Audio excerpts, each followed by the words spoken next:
தேனி மாநகரத்திலே ஏற்பாடு செய்யப்பட்டிருக்கின்ற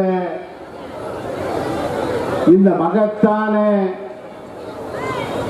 பொதுக்கூட்டத்தில் இப்பவே கண்ணை கட்டுது.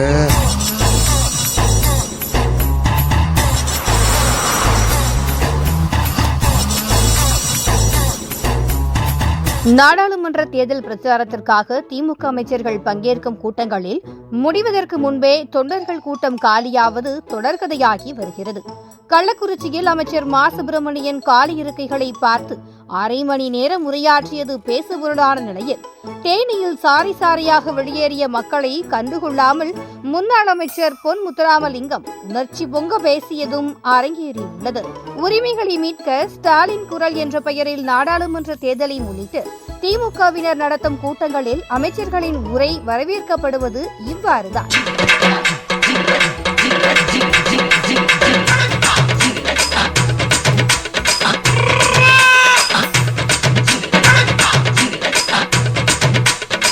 உரிமைகளை மீட்க ஸ்டாலின் குரல், பாசிசம் வீழட்டும், இந்தியா வெல்லட்டும் என்ற தலைப்பில் நாடாளுமன்ற தேர்தலை முன்னிட்டு தொகுதி வாரியாக திமுக சார்பில் பொதுக்கூட்டம் நடத்தப்பட்டு வருகிறது.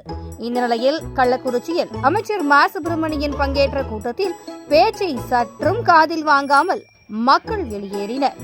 அத்தோடு வரவேற்புக்காக வைத்திருந்த வாழைத்தாரையும் தொண்டர்கள் நைஸாக எடுத்து சென்ற காட்சிகளும் வெளியானது.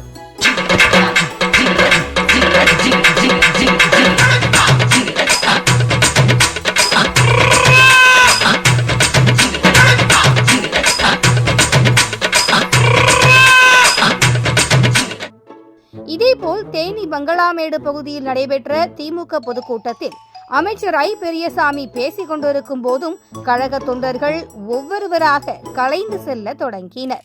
என்னால் முடியும் என அமர்ந்திருந்த ஒரு சிலரும் இருக்கையே படுக்கையாக நடைத்து உறங்கிய சம்பவமும் அரங்கேறியது. இதனை அடுத்து முன்னாள் அமைச்சர் பொன் முத்துராமலிங்கம் பேசிய நிலையில் அவர் தனது உரையை முடிப்பதற்குள் தொண்டர்கள் பொதுக்கூட்டத்தை முடித்துக் கொண்டு புறப்பட்டனர்.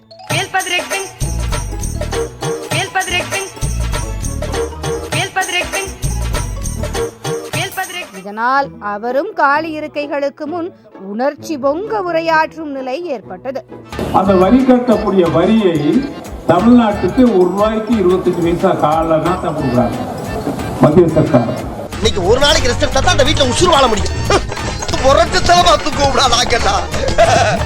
ஒரு மணி நேரம் அசந்து தூங்கி விட்டாயாமே, அதைத்தான் சொன்னேன். கண்ணிருக்கும் எல்லோரும் தூங்கத்தான் செய்வார்கள். இந்த நிலையில் திமுக அமைச்சர்கள் பங்கேற்கும் கூட்டங்களுக்கு காசு கொடுத்து அழைத்து வரப்படும் தொண்டர்கள் துக்கமும் தூக்கமும் தாழாமல் பாதியிலேயே சென்று விடுவதாக எதிர்க்கட்சிகள் கிண்டலுடன் தெரிவித்து வருகின்றனர்.